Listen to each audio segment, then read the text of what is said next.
Hello प्यारे बच्चों, देखिए आज है 12th क्लास की फिजिक्स और आज चैप्टर नंबर 10th जिसका नाम है वेव ऑप्टिक्स यानी तरंग प्रकाश की। और इस चैप्टर का बच्चों आज है लेक्चर नंबर 21 और आज के इस लेक्चर में हम एक नया टॉपिक स्टार्ट कर रहे हैं जिसका नाम है प्रकाश में डॉपलर प्रभाव। ये बहुत अच्छा टॉपिक है बच्चों, एक एक शब्द पर ध्यान देना और मन लगा के सुनना और देखना और कॉपी पे बढ़िया सा नोट्स बनाना, बड़ा आनंद आएगा। और वीडियो के लास्ट में मैं बहुत अच्छी कहानी सुनाऊंगा जो इस डॉपलर प्रभाव से रिलेटेड है, तो वीडियो को अंत तक देखिए बच्चों, बाद में बहुत आनंद आएगा, बड़ा इंटरेस्टिंग स्टोरी होगी। तो अब हम स्टार्ट करते हैं डॉपलर्स इफेक्ट इन लाइट। अब आप कहेंगे कि सर ये कौन सा नया टॉपिक है, हमने तो ये 11th में भी पढ़ा है। तो बच्चों ये कोई नई बात नहीं है, लेकिन आपने जो 11th में पढ़ा था वो पढ़ा था ध्वनि में डॉपलर प्रभाव यानी Doppler's effect, Doppler's effect in sound या साउंड वेव। तो बच्चों ध्वनि एक यांत्रिक तरंग है यानी तरंग है, वेव है, और लाइट भी एक वेव है। हाइगेंस थ्योरी में भी आपने देखा, अब तक आप पढ़ते आ रहे थे प्रकाश की तरंग प्रकृति, जैसा कि इस चैप्टर का नाम है वेव ऑप्टिक्स तरंग प्रकाश की। प्रकाश एक तरंग है और विद्युत चुम्बकीय तरंग सिद्धांत के अनुसार भी स्पष्ट हो चुका कि प्रकाश एक विद्युत चुम्बकीय तरंग है यानी तरंग है। तो जब ध्वनि तरंग में डॉपलर प्रभाव होता है तो क्या प्रकाश तरंगों में भी यानी तो क्या लाइट में भी डॉपलर इफेक्ट होगा? ये मन में एक प्रश्न उठता है। तो बच्चों उस प्रश्न का जवाब है यस, हाँ, प्रकाश में भी डॉपलर इफेक्ट होता है बच्चों, डॉपलर प्रभाव होता है। तो आज उसी को पढ़ेंगे बच्चों, लेकिन उससे पहले हमने जो 11th में ध्वनि तरंगों में डॉपलर का प्रभाव पढ़ा उसको थोड़ी देर में, मतलब थोड़ी देर में से मतलब है कि थोड़े से टाइम इंटरवल में यानी बहुत कम समय में यानी इन शॉर्ट बहुत संक्षेप में उसका रिवीजन कर लेते हैं, तभी पहुंचेंगे फिर लाइट में। और हाँ, एक बात और बताएं कि आपको पता है कि लाइट एक इलेक्ट्रोमैग्नेटिक वेव है और इलेक्ट्रोमैग्नेटिक स्पेक्ट्रम बहुत बड़ा होता है, उसमें बहुत सारी वेव्स होती हैं। तो क्या उनमें भी होगा जैसे गामा किरणें, एक्स किरणें, radio waves, ultraviolet rays, infrared rays, microwaves, सूक्ष्म तरंगें, रेडियो तरंगें, समझ रहे हैं ना, क्या उनमें भी होगा? हाँ बच्चों, हर तरंग में होगा, चाहे वो कोई सी विद्युत चुम्बकीय तरंग हो। लेकिन हम यहाँ जो दृश्य प्रकाश है विद्युत चुम्बकीय तरंग का एक हिस्सा, उसमें पढ़ने जा रहे हैं डॉपलर्स इफेक्ट इन लाइट। तो चलिए रिवाइज करते हैं 11th के ध्वनि तरंगों में डॉपलर इफेक्ट की बात को। तो ध्वनि तरंगों में जो डॉपलर इफेक्ट था आपने ऐसे पढ़ा था बच्चों कि जब कभी भी ध्वनि स्रोत और प्रेक्षक के बीच सापेक्ष गति होती है यानी आपेक्ष गति होती है, तो ध्वनि स्रोत से उत्पन्न होने वाली ध्वनि की आवृत्ति में होने वाले आभासी परिवर्तन को, अपरेंट चेंज, आभासी परिवर्तन को डॉपलर प्रभाव कहते हैं। ये आप पढ़ के आए थे, तो वही परिभाषा यहाँ हो जाएगी। ध्वनि की जगह आप क्या लिख देंगे? प्रकाश। ध्वनि तरंगों के स्थान पर प्रकाश तरंगें लिख देंगे। लेकिन इससे बात क्लियर नहीं हुई, रिवीजन नहीं हुआ। चलिए रिवाइज करते हैं, थोड़ा सा एक एग्जाम्पल से समझते हैं। जैसे मान लीजिए बच्चों हम ध्वनि तरंगों के डॉपलर प्रभाव का रिवीजन कर रहे हैं बच्चों, जैसे कि ये एक ऑब्जर्वर है, प्रेक्षक, ये खड़ा हुआ है यहाँ पर, प्रेक्षक है ये, प्रेक्षक, ऑब्जर्वर यानी ओ। और यहाँ कोई ध्वनि स्रोत है, जैसे ध्वनि स्रोत कुछ भी हो सकता है, कोई वाहन हो सकता है जो कि बिसिल बजा रहा हो। देखिए अभी बिसिल की आवाज़ सुनाई दी आपको, इस गली से बहुत सारे वाहन मोड़ पर ही आवाज़ देते हैं। ओ हो, ध्वनि की बात की, इन्होंने अपना हॉर्न बजाना शुरू कर दिया बच्चों, ये ध्वनि स्रोत है।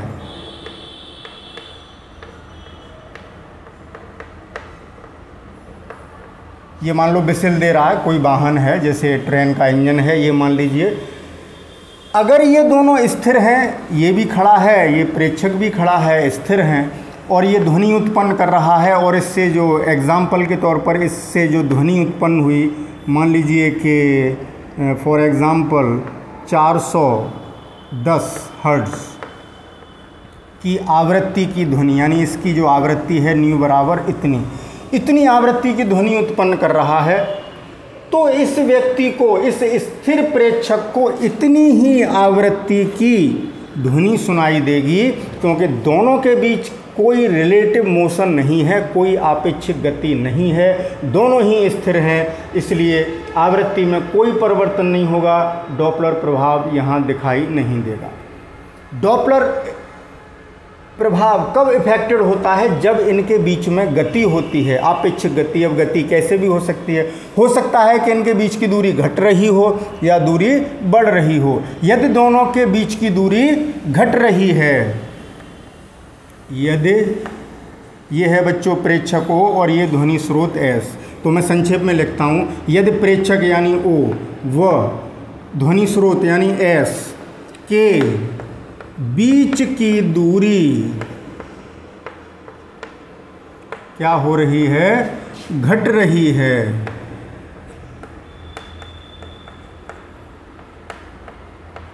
तो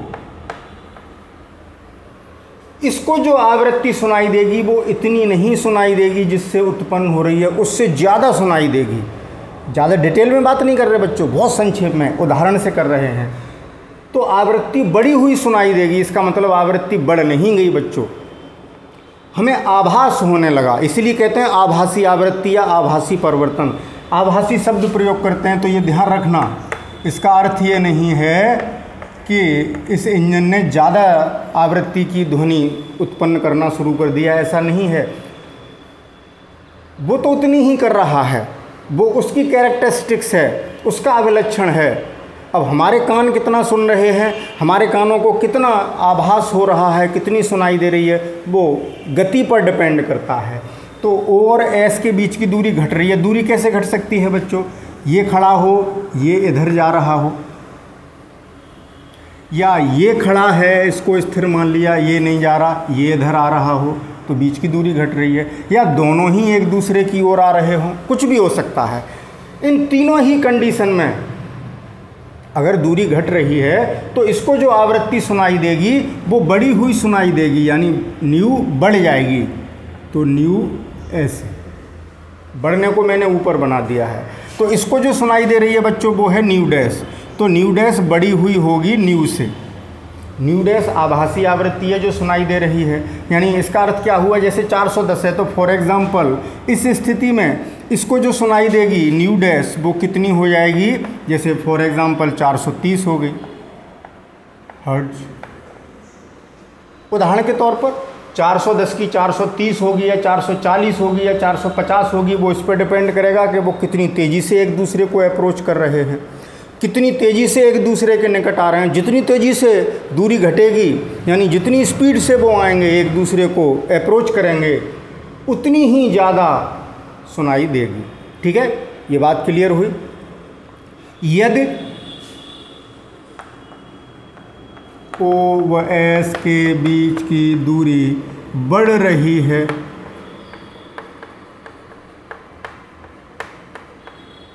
तो इसको जो आवृत्ति सुनाई देगी वो घटी हुई सुनाई देगी, यानी जो सुनाई दे रही है न्यू डैश वो ओरिजिनल फ्रीक्वेंसी, यानी जो उसकी ट्रू फ्रीक्वेंसी है या रियल फ्रीक्वेंसी है, जो उसकी वास्तविक आवृत्ति है, उससे कम सुनाई देगी, लेस देन न्यू। तो फॉर एग्जांपल 410 से कम मान लीजिए, उसको जो सुनाई दे रही है वो 390 या 400 कर लें, 400 हर्ट्ज सुनाई दे रही है। तो ऐसा होगा कब? जब दूरी बढ़ रही है। अब दूरी कैसे बढ़ सकती है, ये बात समझ गए? इसका स्क्रीनशॉट ले लें जल्दी से, क्योंकि मैं फिगर में, चलिए वो तो समझने के लिए है, स्क्रीनशॉट तो आप जब ये पढ़ाएंगे तब लेना। अब दूरी भी 3 तरीके से बढ़ सकती है। ये स्थिर है, ये इधर जा रहा है, दूरी बढ़ने लगी बीच की, अगला तरीका, ये स्थिर है, इसमें कोई गति नहीं हो रही, ये इससे दूर जाने लगा, प्रेक्षक गति करने लगा। तीसरा तरीका, ये भी इधर जा रहा है, ये भी इधर जा रहा है, तो इस स्थिति में दूरी बढ़ रही है। तो इस स्थिति में ये बात अलाउ होगी कि आभासी आवृत्ति कम सुनाई देगी जितनी वो उत्पन्न कर रहा है ध्वनि स्रोत। अब आप कहेंगे सर फील नहीं हुआ, मतलब बोध नहीं हुआ, मज़ा नहीं आया, आनंद नहीं आया। तो चलिए इसको एक रियल लाइफ में, जो अपनी दैनिक जीवन में जो घटना होती है उससे समझने की कोशिश करते हैं, ठीक है। तो एक एग्जाम्पल देते हैं, जो कि आप घर पर बैठे बैठे आंख बंद करके बस कान खुले रखना। एक बात ध्यान रखना, जब प्रकाश में डॉपलर प्रभाव पड़ेंगे तो आंख खुली रखनी पड़ेंगी, और जब ध्वनि में डॉपलर प्रभाव पड़ रहे हैं तो कान खुले रखने पड़ेंगे, क्योंकि ध्वनि कानों से सुनाई देती है और प्रकाश आँखों से दिखाई देता है। अब आप कहेंगे सर इसमें कौन सी बात है। चलिए कोई बात नहीं है, थोड़ा हंसी मजाक कर लेते हैं, ठीक है ना बच्चों। भाई बीच बीच में थोड़ा मनोरंजन भी जरूरी है। एग्जाम्पल देखें, मान लीजिए ये रूम है, यानी कमरा, ये एक कमरा है और आप यहाँ पर आराम से बैठे हुए हैं एक चेयर पर, या कुछ भी बैठने का कोई भी हो सकता है, आप यहाँ बैठे हैं और आप रिमोट से यहाँ LCD देख रहे हैं, यहाँ टीवी है, आराम से देख रहे हैं, ये आपके कान हैं। ध्यान से सुनना, आपका मुंह किधर है बच्चों, इधर, मैंने नाक बना दी, इधर है, आपको पीछे का कुछ नहीं दिखाई दे रहा, लेकिन आपके घर के बाहर एक गली भी होगी, ये गली है। अगर कोई वाहन, जैसे मैंने यहाँ एक वाहन बना देता हूँ, यहाँ कोई वाहन है, ऐसे ही समझ लें, ये क्या है, कोई वाहन, ये वाहन हॉर्न बजाता हुआ हो सकता है कि आपकी तरफ, आपके घर की तरफ आ रहा हो, या हो सकता है आपके घर से दूर जा रहा हो। अब इन दोनों ही सिचुएशन में लाइन टेढ़ी होगी बच्चों, ये मुझे पसंद नहीं है, आपको कई लेक्चर्स देखने के बाद पता लग गया होगा। I don't like this. या तो वाहन आपके घर की तरफ, यानी आपको अप्रोच कर रहा है, टुवार्ड्स यू, आपकी तरफ जा रहा है, आपके निकट जा रहा है, या आपसे दूर जा रहा है। आप इधर नहीं देख रहे हैं, महसूस करना, आपने महसूस भी किया होगा। और हम बिना देखे ही ये बता देते हैं कि मान लीजिए ये कार है और हॉर्न बजाती हुई आ रही है, तो आप उस हॉर्न की ध्वनि को सुनकर ही बता देते हैं कि वो हमारी तरफ आ रही है या हमसे दूर जा रही है। कैसे? अब आप कहेंगे कि सर जब हमारी तरफ आती है तो आवाज़ बढ़ती जाती है, बहुत तेज़ होती जाती है, और दूर जाती है तो आवाज़ कम होती जाती है, उसी से हम अंदाज़ा लगा लेते हैं। लेकिन बच्चों नहीं, इससे मतलब नहीं। लेकिन हाँ, आप बता देते हैं, क्या करते हैं आप ये बता देते हैं बच्चों कि वो वाहन आपके निकट आ रहा है या दूर जा रहा है। वो किससे पता लगता है? आवृत्ति से। अब आवृत्ति तो आप पढ़ नहीं लेते हैं, आपके कानों में कोई ध्वनि आई तो आप ये नहीं बता सकते कि ये 400 हर्ट्ज़ की है या 500 हर्ट्ज़ की है या 600 हर्ट्ज़ की है, लेकिन उसकी तारत्व को बता सकते हैं। और बच्चों ध्यान रखें, आवृत्ति का संबंध है तारत्व से, यानी तारत्व का संबंध है आवृत्ति से। तारत्व को पहचान लेते हैं। तारत्व किससे रिलेटेड है? आवृत्ति से। तारत्व यानी पिच, इंग्लिश में कहें तो pitch is related to frequency. Pitch क्या है? पिच का मतलब है बच्चों आवाज़ का, आपने देखा होगा अलग अलग आवाज़ें अलग अलग तरीके से हमारे कानों में इफेक्ट डालती हैं। कुछ सुरीली लगती हैं, कुछ बड़ी भारी होती हैं। तो जो आवाज़ जितनी ज़्यादा सुरीली होगी, जितनी ज़्यादा पैनी होगी, जितनी ज़्यादा शार्प होगी, इसका मतलब वो उतनी ही ज़्यादा हाई पिच की होगी, यानी ऊंचे तारत्व की होगी, यानी ऊंची आवृत्ति की होगी। जैसे छोटे बच्चों की आवाज़ बच्चों कितनी सुरीली होती है। छोटे बच्चे की आवाज़ जब बच्चा रोता है तो बड़ा कानों में पैनी सी लगती है, यानी उसकी फ्रीक्वेंसी ज़्यादा है, हाई पिच है उसकी। महिलाओं और पुरुषों की बात करें, मेल्स एंड फीमेल्स, महिलाओं की आवाज़ सुरीली सी होती है और पुरुषों की आवाज़ में भारापन होता है। तो जिस आवाज़ में भारापन होता है वो लो पिच की होती है, उसका तारत्व कम होता है, उसकी आवृत्ति कम होती है। तो महिलाओं की आवाज़ लो पिच की हुई, वो सॉरी महिलाओं की आवाज़ हाई पिच की, क्योंकि सुरीली है, ऊंची आवृत्ति की हुई। और पुरुषों की आवाज़ कैसी हुई बच्चों, कैसी हुई, भारापन है आवाज़ में, ज़्यादा तेज़ चिल्लाने से वो तो प्रबलता हो गई, उससे कंफ्यूज होते हैं। वो तो आवाज़ की लाउडनेस है, कौन तेज़ चिल्ला रहा है कौन कम चिल्ला रहा है इससे मतलब नहीं, आवाज़ में कितना पैनापन है, सुरीलापन है, भारापन है, इस पर डिपेंड करती है पिच यानी तारत्व। और उसी से हमें अंदाज़ा लगता है आवृत्ति का। High pitch high frequency, low pitch low frequency, सुरीली आवाज़ हाई पिच हाई फ्रीक्वेंसी, भारी आवाज़ कैसी हो गई, लो पिच की लो फ्रीक्वेंसी की, यानी कम तारत्व की कम आवृत्ति की। तो पुरुषों की आवाज़ की पिच कम होती है, महिलाओं की पिच ज़्यादा होती है बच्चों। ठीक है, समझ गए ना फ्रीक्वेंसी का अंदाज कैसे लगाते हैं। तो जब वाहन हमारे निकट आ रहा होगा तो उस हॉर्न की जो पैनापन है, जो शार्पनेस है, वो हमारे कानों में चुभती है, यानी बहुत पैनी सी नज़र आती है, यानी फ्रीक्वेंसी बढ़ रही है। दूर जाती है तो आवाज़ भारी सी होती जाती है। प्रबलता घट रही है वो एक अलग बात है, वहाँ प्रबलता से मत जोड़ना यहाँ को। तो पिच कम होती जाती है दूर जाने पर, यानी आवृत्ति घटती जाती है। बात समझ गए। अब बच्चों एक जोक कर लेते हैं। अभी मैंने कहा कि महिलाओं की आवाज़ सुरीली होती है तो उनकी पिच हाई होती है और पुरुषों की आवाज़ में भारापन होता है।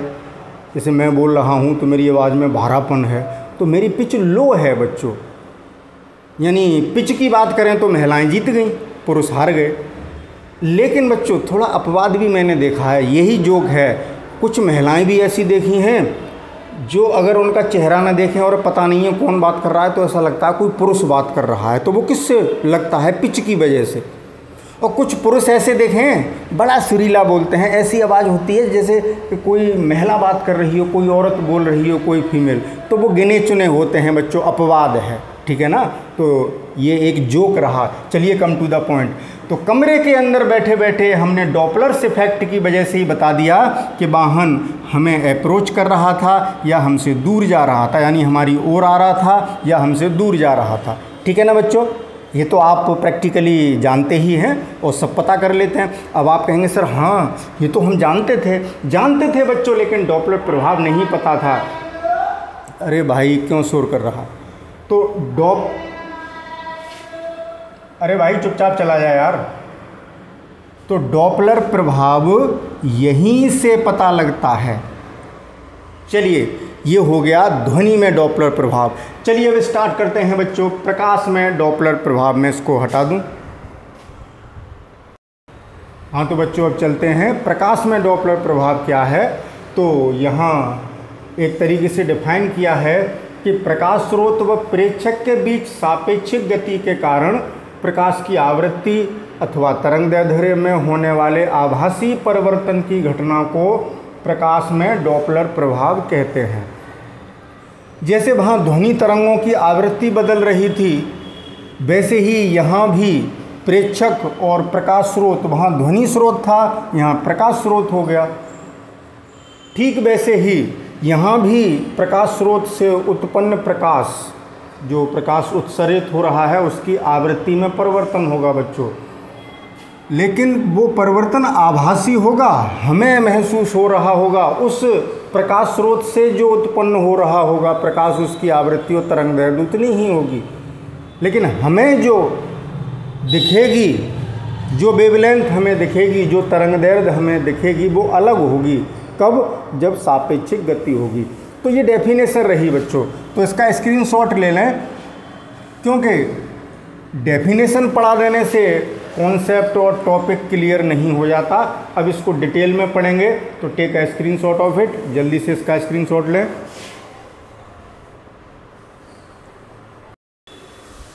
तो बच्चों, प्रेक्षक और प्रकाश स्रोत की आपेक्षिक गति के कारण जो आवृत्ति में परिवर्तन होगा, अगर उसका भिन्नात्मक परिवर्तन देखें तो आपकी एनसीईआरटी बुक के अनुसार ऐसे आपको लिखा मिल जाएगा कि delta nu upon nu equals to minus v radial, त्रिज्य लिखा होगा, मैं रेडियल लिख रहा हूँ, आपकी बुक में यहाँ क्या लिखा होगा? त्रिज्य। त्रिज्य का अर्थ किससे है? रेडियल, और रेडियल को मैं संक्षेप में RAD लिख देता हूँ, अपॉन C, ये आपको लिखा मिल रहा होगा। तो ये भिन्नात्मक परिवर्तन है, आवृत्ति में कितना परिवर्तन है उसको हम ऐसे भी लिख सकते हैं, यानी ये आपकी एनसीईआरटी बुक के अकॉर्डिंग है। भाई सिलेबस में एनसीईआरटी बुक आ गई है, तो अब बच्चों उसी के अनुसार पढ़ाना पड़ता है, तभी आपको कॉन्सेप्ट क्लियर होंगे। जब आप, मैं अलग तरीके से लिख दूं, लेकिन मैं जोड़ने की कोशिश करूंगा साइड बुक को और एनसीईआरटी की बुक को, तो बड़ा इंटरेस्ट आने वाला है। तो जो फ्रीक्वेंसी न्यू क्या है बच्चों? आवृत्ति है, अभी बताएंगे। तो डेल्टा न्यू अगर आवृत्ति में परिवर्तन निकालें तो कितना हो गया? माइनस वी त्रिज्य, यानी मैं लिख रहा हूँ रेडियल, बटे सी इंटू वी, वो सॉरी इंटू न्यू, इधर आ गया, ऐसे लिख सकते हैं।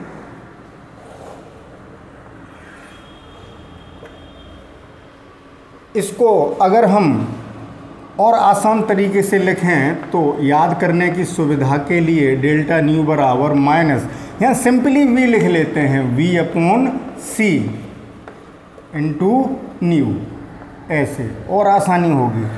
काम को आसान करने की कोशिश करते हैं बच्चों। अब इन टर्म्स को समझ लीजिए, ये हैं क्या क्या। तो बच्चों मैं यहाँ लिखता हूँ, बाद में हटा दूँगा, कि जो डेल्टा न्यू है वो चेंज इन फ्रीक्वेंसी है, क्योंकि अभी बताया था कि आवृत्ति में परिवर्तन हो जाता है। तो जो विशेष बात है बच्चों, डेल्टा न्यू को आप ऐसे याद रखें कि न्यू डैश माइनस न्यू। बड़ा कन्फ्यूज़न पैदा होता है अलग अलग बुक्स में जब पढ़ते हैं, तो जो मैं बता रहा हूँ उसको बड़ा गौर से सुनिएगा। Delta nu equals to nu dash minus nu. अब न्यू डैश क्या है? न्यू डैश है बच्चों एपरेंट फ्रीक्वेंसी,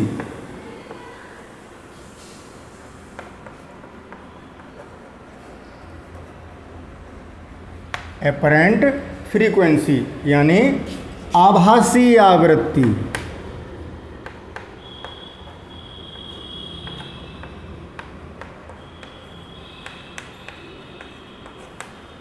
जिसका हमें आभास हो रहा है गति के कारण, जो हमें परिवर्तित जो आवृत्ति सुनाई देगी वो ये है। और अब ध्वनि में सुनाई नहीं देगी बच्चों, मैं गलत बोल गया, क्योंकि ध्वनि तरंगों वाला भी अभी पढ़ाया है।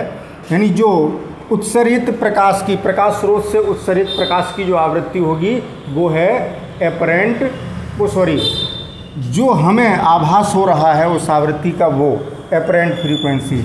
और न्यू जो वास्तव में उससे उत्सरित हो रही है, जो कि उत्सरित होने वाले प्रकाश की वास्तविक आवृत्ति है, यानी रियल फ्रीक्वेंसी, यानी वास्तविक आवृत्ति है बच्चों, ये वास्तविक आवृत्ति है।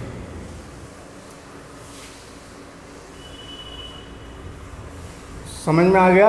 इस बात को विशेष रूप से ध्यान रखना है इसको, कि न्यू डैश माइनस न्यू करें या न्यू माइनस न्यू डैश करें, यहीं से मिस्टेक होने की संभावनाएं, अभी थोड़ी देर बाद मैं न्यूमेरिकल कराऊंगा, ये सब कंफ्यूजन दूर हो जाएगा।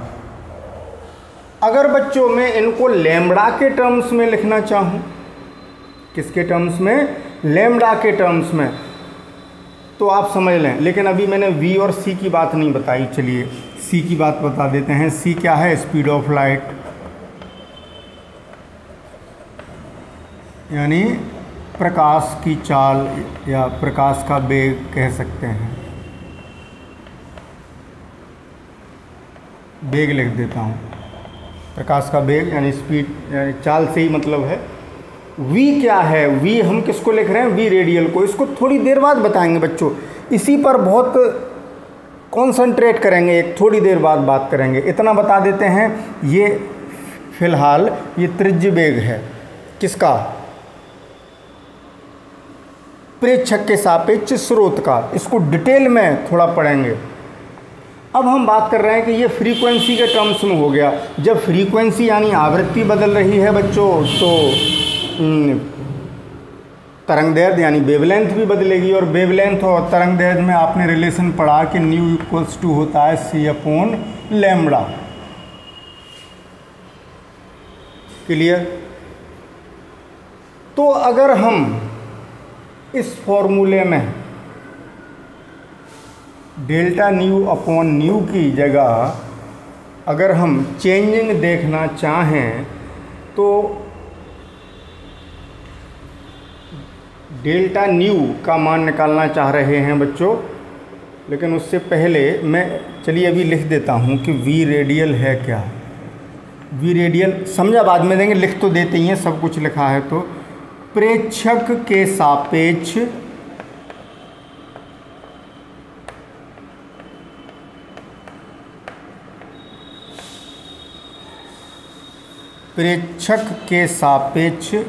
प्रकाश स्रोत का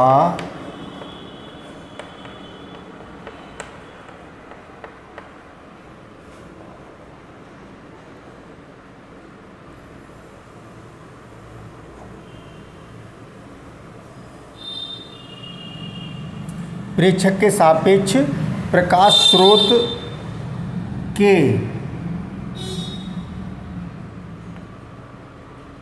सापेक्ष त्रिज्य घटक,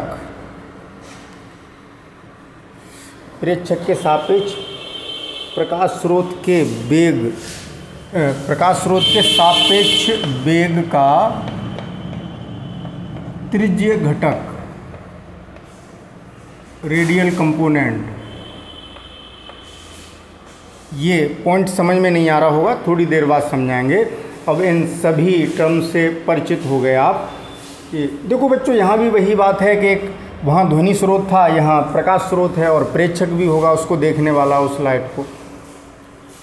तो अभी बात क्लियर करेंगे। अभी हमने ये फॉर्मूला लिखा है, तो पहले इसका स्क्रीनशॉट ले लें।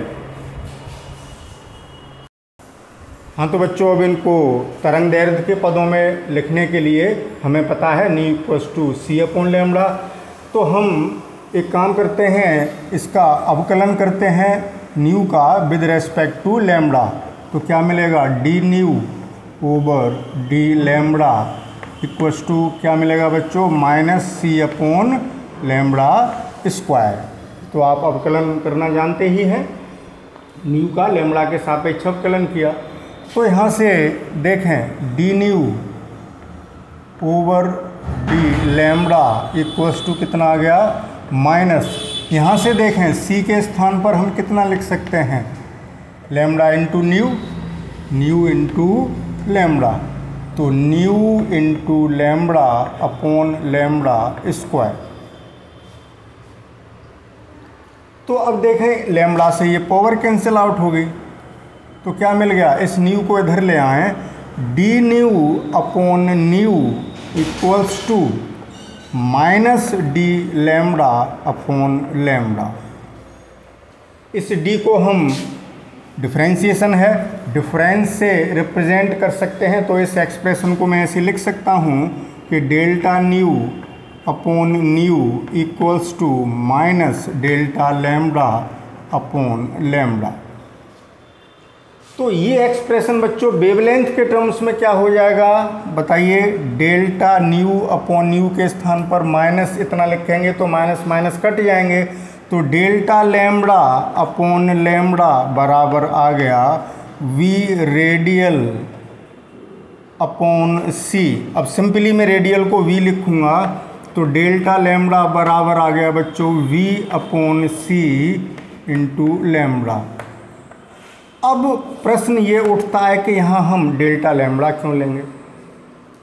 बच्चों इस एक्सप्रेशन से देखें, अगर प्रेक्षक और प्रकाश स्रोत के बीच की दूरी बढ़ रही होगी तो वहाँ आवृत्ति घट रही होगी, और आवृत्ति घटेगी तो तरंगदैर्घ्य बढ़ेगी, व्युत्क्रमानुपाती है। यहाँ से क्लियर हो रही है बात कि nu is proportional to lambda, या ये कैसे कह सकते हैं कि wavelength is proportional to inversely proportional to frequency, व्युत्क्रमानुपाती है ना, दोनों में उल्टा रिलेशन है।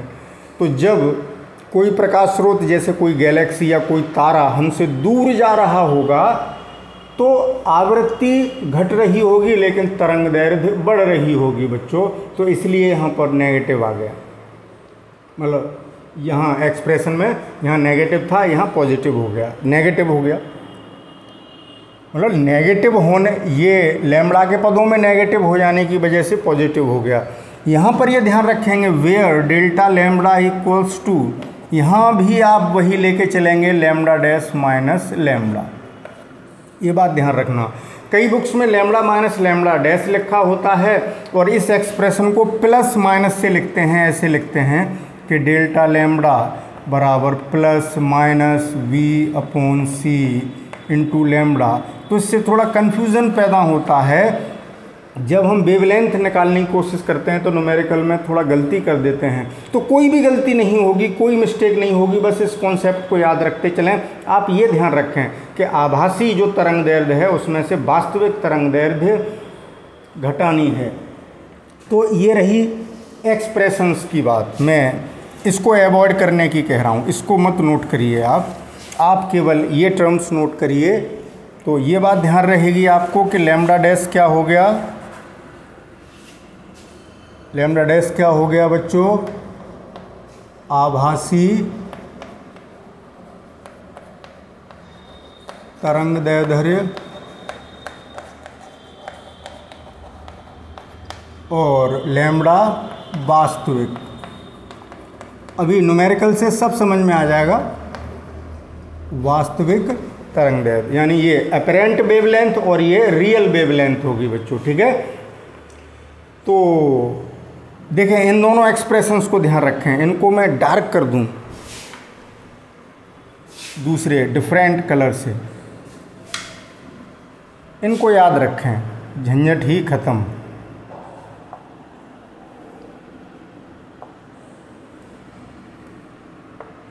आपके काम को आसान करने की कोशिश कर रहा हूं बच्चों, एग्ज़ाम में कोई त्रुटि न करें, एक इसको याद रखें। देखिए आपकी एनसीईआरटी बुक से अलग नहीं हटे हम, उसी को लेकर के हमने इनको आपको समझाने की कोशिश की है, क्योंकि जो न्यूमेरिकल आता है वो वेवलेंथ के टर्म्स में आता है, फ्रीक्वेंसी के बहुत कम आते हैं और वहाँ रेडियल वेडियल का भी चक्कर नहीं होता, लेकिन फिर भी मैं समझाने की आपको कोशिश करूँगा बच्चों। इसे ध्यान रखें, ये ध्यान रखें कि हमें यहाँ प्लस लेना है और जब फ्रीक्वेंसी की बात करें तो क्या लेना है, नेगेटिव लेना है, ये ध्यान रखना है। अब ये भी ध्यान रखें कि हमने V लिख दिया है केवल, लेकिन वो V रेडियल है, लेकिन इस झंझट में भी आपको नहीं पढ़ना। आपके जो न्यूमेरिकल आएंगे वो सीधे सीधे उसमें वेग दिया होगा, वो रेडियल वेलोसिटी ही होगी, लेकिन फिर भी चूंकि जब बात आई है तो उसको एक्सप्लेन करना भी ज़रूरी है। इसीलिए बच्चों मैंने इस लाइन को हटाया नहीं है कि ये माजरा क्या है आखिर, इसको भी समझेंगे थोड़ी देर में। और हाँ, ये तो रह ही गया बंद करने को बच्चों, ये बात भी ध्यान रखनी है। चलो यहाँ लिख देते हैं दूसरे कलर से बच्चों, कलर चेंज करके लिख रहा हूँ कि डेल्टा न्यू क्या है, न्यू डैश माइनस न्यू है। डेल्टा लैम्बडा क्या है, लैम्बडा डैश माइनस लैम्बडा है। जब न्यू बढ़ रहा होगा तो लैम्बडा घट रहा होगा, इसलिए यहाँ माइनस था तो यहाँ प्लस हमने लिया है। वो यहाँ माइनस क्यों, वहाँ प्लस क्यों, वो बात समझ में आ गई। इसको हम दूसरे डिफरेंट कलर से बंद कर देते हैं। इन 3 बातों को याद रखें, कोई त्रुटि नहीं होगी एग्ज़ाम में आपसे। लेकिन अभी एहसास नहीं हो रहा ना, क्यों नहीं होगी? अभी एहसास कराएंगे, गलती भी करके दिखाएंगे कि क्या आप गलती कर सकते हैं बच्चों। अगर आपने ये बातें अगर नहीं ध्यान रखी तो आप ये त्रुटियां भी कर सकते हैं, वो भी हम समझाएंगे। क्या बच्चों ये दिख रहा है? मैंने दूसरे कलर के चौक से लिखा है, इसलिए दिख रहा है, कोई प्रॉब्लम नहीं है। तो ये 3 बातें याद रखेंगे। तो अभी ये सब गणितीय बातें हुई बच्चों, लेकिन अभी बोध नहीं हुआ, प्रकाश में डॉपलर प्रभाव का बोध नहीं हुआ, उसको भी फील कराएंगे और इनको न्यूमेरिकल से फील कराएंगे। ये चीज़ें क्या हैं, हम क्यों इस पर इतना जोर दे रहे हैं, आंकिक प्रश्न करेंगे तब। अब इस बात का फील कराना है और ये भी फील कराना है बच्चों कि डॉपलर प्रभाव लाइट में था क्या। चलिए टेक अ स्क्रीनशॉट, फिर आगे बढ़ते हैं। अब बच्चों जो पॉइंट हमें ध्यान रखना है, नोट बना के लिखते हैं। देखें, ये एक्सप्रेशंस हमने पढ़ी, delta nu equals to minus V upon C into nu, यहाँ माइनस था। डेल्टा लैम्डा बराबर V upon C into lambda, यहाँ प्लस है। Delta nu nu dash minus nu, delta lambda बराबर लैम्डा डैश माइनस लैम्डा। ये सब term से आप परिचित हो चुके हैं। ये आभासी आवृत्ति, ये आभासी तरंग दैर्घ्य, ये वास्तविक आवृत्ति, ये वास्तविक तरंग दैर्घ्य। ठीक है, अब यहाँ ध्यान क्या रखना है, जो सबसे महत्वपूर्ण बात है बच्चों, ध्यान से सुनिएगा जिससे कि आपका न्यूमेरिकल गलत न हो। वो बात ये है कि जब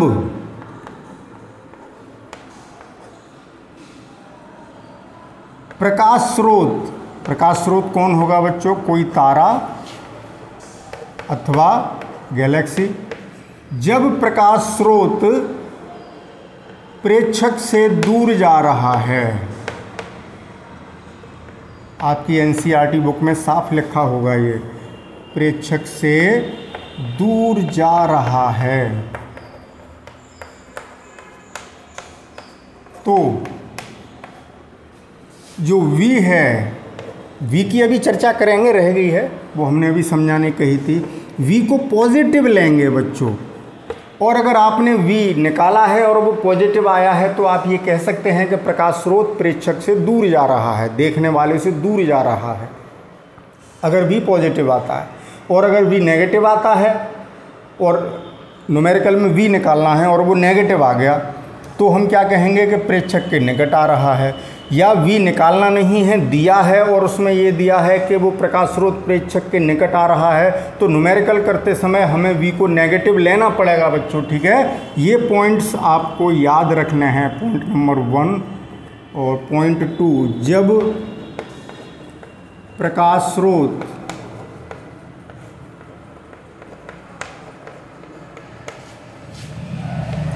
प्रेक्षक के यानी ऑब्जर्वर के निकट आ रहा है, यही बात ध्यान रखने की है। तो वेलोसिटी जो है वो कैसी ली जाएगी? नेगेटिव, ऋणात्मक। ठीक है, यानी ये इसका क्या अर्थ है? धनात्मक लेंगे। और यहाँ कैसी लेंगे बच्चों? ऋणात्मक लेंगे। इन बातों का ध्यान रखना, थोड़ी देर में न्यूमेरिकल कराऊंगा तब समझ में आ जाएगी बात। ये पॉइंट समझ में आ गए। अब चर्चा कर लेते हैं बच्चों कि v, यहाँ जो v लिखा है बच्चों आपकी एनसीईआरटी बुक में v त्रिज्य लिखा होगा, ये क्या माजरा है इसको समझते हैं। v त्रिज्य लिख दें या v रेडियल लिख दें, इसको समझते हैं। लेकिन पहले इसका एक स्क्रीनशॉट ले लें। चलिए यहीं समझा देता हूँ, बार बार आपको या यहाँ समझा देता हूँ इस v त्रिज्य का मतलब क्या है। जैसे मान लीजिए ये पृथ्वी है, क्योंकि प्रेक्षक कहाँ होगा? हाँ, एक बात और, जब प्रकाश स्रोत प्रेक्षक से दूर जा रहा है, दूर जाने का मतलब बच्चों यहाँ पर ये है कि दोनों के बीच की दूरी बढ़ रही है। हो सकता है प्रकाश स्रोत स्थिर हो और प्रेक्षक दूर जा रहा हो, तब भी यही बात लागू होगी। या दोनों ही एक दूसरे से दूर जा रहे हों, यानी दूर जाने से मतलब दूरी बढ़ने से है, और निकट आने से मतलब हो सकता है कि प्रकाश स्रोत स्थिर हो और प्रकाश स्रोत की तरफ कौन जा रहा हो, प्रेक्षक, तो निकट आना ही माना जाएगा। एक तरीके से इन बातों को दूसरे शब्दों में लिखा जा सकता था कि जब प्रकाश स्रोत और प्रेक्षक के बीच की दूरी बढ़ रही है, यानी दूर जा रहा है, दूर जाएंगे तो बढ़ेगी। दूर जाने के कई तरीके हैं, अभी मैंने बताया था, एक बॉडी ये, एक बॉडी ये, दूर जा रहा है, जैसे ये ऑब्जर्वर, ये स्रोत, ये जा सकता है तो दूर जाना हुआ, दूरी बढ़ी। ये स्थिर रह सकता है, ये दूर जा सकता है, या दोनों ही एक दूसरे से दूर जा रहे, कैसे भी समझ लीजिए। यहाँ दूरी बढ़नी है, यहाँ निकट आना है। जैसे अभी मैंने ध्वनि में बताया था, वो इस बात पर ज़्यादा चर्चा नहीं करनी है, इतना तो आप लोग जानते हैं। दूर जाने और पास आने का मतलब यानी अप्रोच और फार अवे, इतना तो आप समझते हैं। अब जैसे ये अर्थ है, मान लो यहाँ पर प्रेक्षक है बच्चों, प्रेक्षक कहाँ होगा, अर्थ पर ही होगा। हम अपनी ही बात कर रहे हैं, पृथ्वी की। वैज्ञानिक जितनी भी रिसर्च कर रहे हैं अर्थ पर बैठ के ही कर रहे हैं बच्चों, ठीक है। ये क्या है, अर्थ है बच्चों। और यहाँ मान लीजिए कोई तारा है, प्रकाश स्रोत, कोई तारा, तो ये जरूरी नहीं है कि इन दोनों को मिलाने वाली लाइन की सीध में ही दूर जा रहा होगा। हो सकता है कि इसकी वेलोसिटी ये हो, v, इस दिशा में जा रहा हो। अभी इसको स्थिर मान लेते हैं, ठीक है। दोनों कंडीशन बताएंगे कि इस त्रिज्य का मतलब क्या है। इसके सेंटर को मैंने इससे मिला दिया, तो इस फॉर्मूले में इस वेलोसिटी को नहीं रखना, लेकिन आपके न्यूमेरिकल्स में बच्चों भी वही दी होगी जो रेडियल होगी, कंफ्यूज ना हो। लेकिन चूंकि वहाँ v त्रिज्य आपकी एनसीईआरटी की बुक में लिखा है, इसलिए समझाना मेरा फर्ज बनता है बच्चों। मान लीजिए ये एंगल थीटा है, या अल्फा मान लेता हूँ, तो त्रिज्य का मतलब है दोनों के केंद्रों को मिलाने वाली रेखा के अनुदिश घटक निकालिए बच्चों। तो इसका एक घटक तो इधर आ जाएगा, वो कितना होगा, v cos अल्फ़ा, और एक इसके लंबवत आ जाएगा, वो कितना होगा, v sin अल्फ़ा। तो आपको ये लेना है, ये है त्रिज्य घटक, यानी जो v है एक्चुअली v cos अल्फ़ा है, इस तरीके से है, ठीक है। एक एग्जाम्पल समझने की कोशिश करें। अब वहाँ मैंने एक बात लिखी थी कि प्रेक्षक के सापेक्ष, ये प्रेक्षक है O और ये है स्रोत, प्रकाश स्रोत, उसके सापेक्ष वेग का त्रिज्य घटक है। अब सापेक्ष का मतलब क्या हो गया, हो सकता है पृथ्वी भी धरी जा रही हो, और मान लो पृथ्वी इस एंगल पर जा रही है, उसकी वेलोसिटी मान लीजिए u है, तो इसका एक घटक इसी दिशा में निकालेंगे। ये कोण मान लीजिए बीटा है, तो ये कितना हो गया, u cos बीटा, और ये हो गया इसका u sin बीटा। उससे मतलब ही नहीं है हमें, इससे मतलब है। तो स्रोत का प्रेक्षक के सापेक्ष वेग त्रिज्य घटक कितना हो गया बच्चों, v cos alpha minus v cos beta. इसके सापेक्ष इसका वेग निकालना है, प्रेक्षक के सापेक्ष स्रोत, प्रकाश स्रोत के सापेक्ष वेग का क्षैतिज घटक, यही तो निकालना था। तो v cos alpha minus u cos beta, ये हुआ बच्चों। तो ये लेना है, क्लियर हो गई बात। तो त्रिज्य घटक से क्या मतलब था, वो बात भी समझ में आ गई। लेकिन बच्चों एनसीईआरटी बुक में लिखा था, इसलिए समझाया है। आप जब न्यूमेरिकल करेंगे तो वहाँ कोई झंझट ही नहीं है, आपको सीधे सीधे इन v की वैल्यू दी होगी। आप ये मान के चलेंगे कि जो वेलोसिटी दे रखी है वो त्रिज्य घटक ही है। अगर एंगल दे रखा है कि इतने एंगल पर जा रही है, तो आपको उसका रेडियल कंपोनेंट निकालना पड़ेगा। लेकिन आप बहुत ज़्यादा कंफ्यूज हो जाएंगे, वहाँ तक नहीं ले जाना है। इन पॉइंट्स को ध्यान रखना। अब एक बात और बताते हैं बच्चों, टेक अ स्क्रीनशॉट।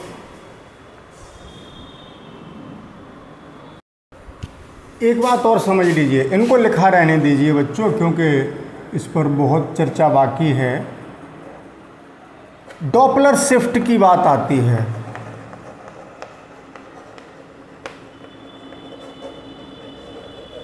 क्या है ये डॉपलर शिफ्ट? डॉपलर शिफ्ट समझने की कोशिश करते हैं। जैसे बच्चों मान लीजिए ये ऑब्जर्वर है, अब मैं पॉइंट से ही बात करता हूँ, इसको ज़्यादा डिटेल में नहीं बनाते। ये है ऑब्जर्वर, प्रेक्षक, और ये है कोई प्रकाश स्रोत S।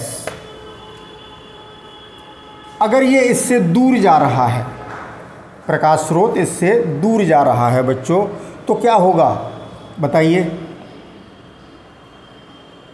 जैसा ध्वनि तरंग में हुआ था वही कॉन्सेप्ट यहाँ लागू होगा। जब दूर जाएगा तो जो न्यू है बच्चों वो क्या होगी, घटेगी, यानी घटने के लिए मैंने ऐसे बना दिया, आवृत्ति घटेगी लेकिन लैम्ब्डा तरंगदैर्ध्य बढ़ेगी। अब आपने पढ़ा था विबग्योर, जो दृश्य प्रकाश है उसका स्पेक्ट्रम आपने पढ़ा था VIBGOR। सबसे कम तरंगदैर्ध्य किसकी होती है, वायलेट की।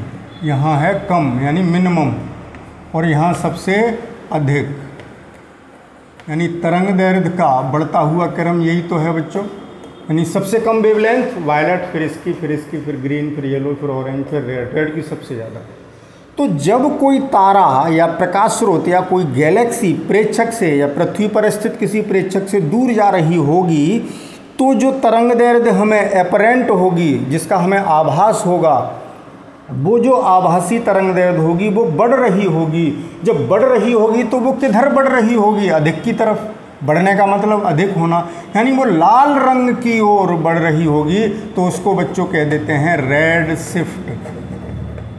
अगर स्पेक्ट्रम में वर्णक्रम में हमें उसकी तरंगदैर्ध्य रेड की तरफ बढ़ती हुई नज़र आ रही होती है तो हम ये कह सकते हैं कि वो प्रकाश स्रोत, कोई तारा या गैलेक्सी, कोई नक्षत्र हमसे दूर जा रहा है। किसकी वजह से, रेड शिफ्ट की वजह से। रेड शिफ्ट का मतलब हो गया दूर जाना। बात क्लियर हो गई, सीधा सा कॉन्सेप्ट। अब मान लीजिए तो इस केस में क्या बना बच्चों, रेड शिफ्ट। रेड शिफ्ट यानी अभिरक्त, क्या कहते हैं उसको हिंदी में बच्चों, रेड शिफ्ट को अभिरक्त शिफ्ट को, हाँ, विस्थापन, अभिरक्त विस्थापन या विचलन, कुछ भी लिखा मिल सकता है आपको। यानी तरंगदैर्ध्य शिफ्ट हो रही है। शिफ्ट होना तो आप जानते हैं, शिफ्ट विचलन कह लें या विस्थापन कह लें।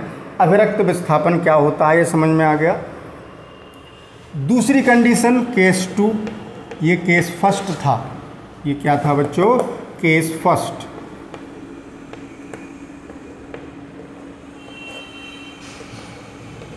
अब बात करते हैं केस सेकंड की। अगर कोई तारा या गैलेक्सी यानी प्रकाश स्रोत निकट आ रहा हो, किसके, ऑब्जर्वर के, ये स्रोत और ये प्रेक्षक निकट आएगा तो क्या होगा बच्चों, न्यू बढ़ेगी, यानी आवृत्ति बढ़ेगी, इंक्रीज होगी, मैंने ऊपर बना दी। और वेवलेंथ घटेगी, यानी तरंगदैर्ध्य घटती हुई प्रतीत होगी, आभास होगा। तो तरंगदैर्ध्य घट रही है और घटने का मतलब नीले कलर की ओर, नीले कलर की ओर, नीले कलर की ओर, यानी या बैंगनी कलर की ओर कह लें, इधर को शिफ्ट होती नजर आएगी तो इसको कह देंगे ब्लू शिफ्ट। ब्लू शिफ्ट कह सकते हैं या वायलेट शिफ्ट कह सकते हैं, बैंगनी या बैंगनी कह लो या नीला विस्थापन कह सकते हैं। तो बच्चों दोनों शिफ्ट समझ में आ गई। अब एक इंटरेस्टिंग बात बता दूं बच्चों यहीं पर कि अब तक जितने प्रेक्षण हुए हैं, साइंटिस्ट्स ने, वैज्ञानिकों ने जितने भी प्रेक्षण किए हैं, जितने भी स्पेक्ट्रम देखे हैं गैलेक्सियों के, स्टार्स के, वो सब लाल रंग की ओर शिफ्ट हो रहे हैं। यानी ये रेड शिफ्ट दिखाई दे रही है हमें। अभी तक जितने भी एक्सपेरिमेंट हुए हैं, जितने भी ऑब्जर्वेशंस हुए हैं, इसका मतलब क्या है कि हर चीज़ हमसे दूर जा रही है, अर्थात ब्रह्मांड का, बच्चों शोर हो रहा है, एक सेकंड यहाँ लिखता हूँ।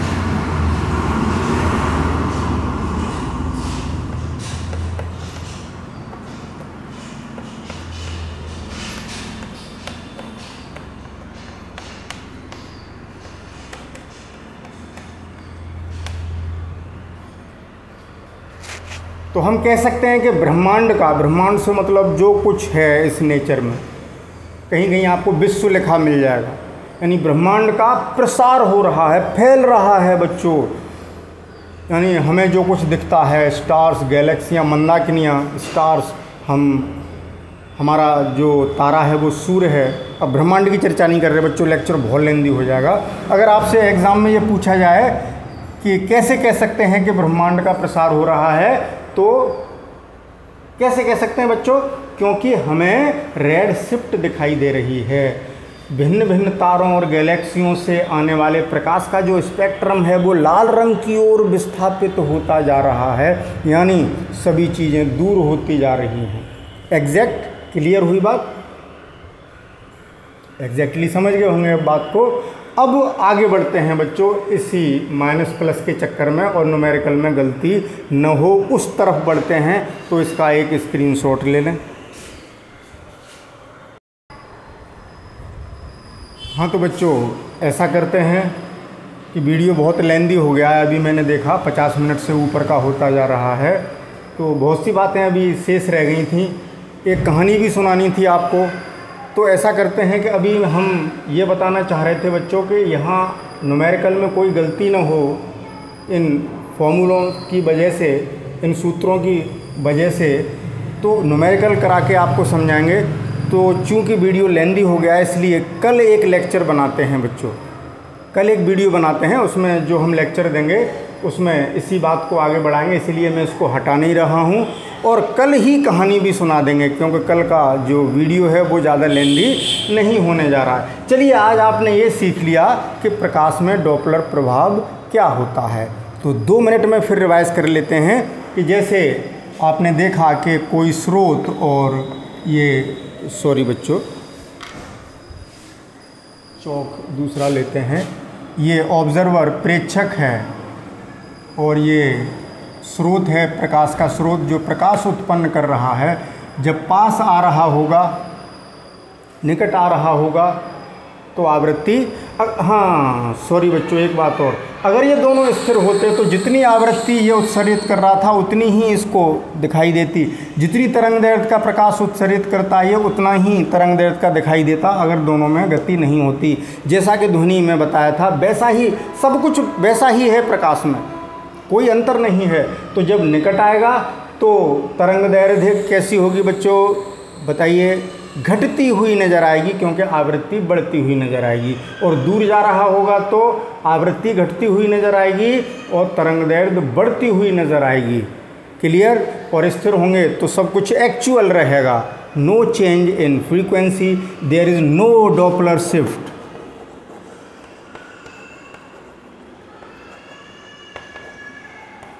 नो डॉपलर शिफ्ट, कोई डॉपलर प्रभाव नहीं होगा। कब? When there is no relative motion, कोई गति न हो तब। When there is no relative motion between observer, ओ लिख देता हूँ, and source संक्षेप में, then no Doppler shift, यानी कोई डॉपलर प्रभाव नहीं नज़र आएगा। जितना न्यू है उतना ही हमें प्रतीत होगा एक्चुअल, और जितनी वेवलेंथ है उतनी ही वेवलेंथ, कोई अंतर नहीं होगा बच्चों। ठीक है? ओके बच्चों, कल मिलते हैं इस कॉन्सेप्ट को समझने के लिए कि न्यूमेरिकल कैसे करें, और कहानी भी सुननी बाकी है। Okay, best of luck, thank you for watching.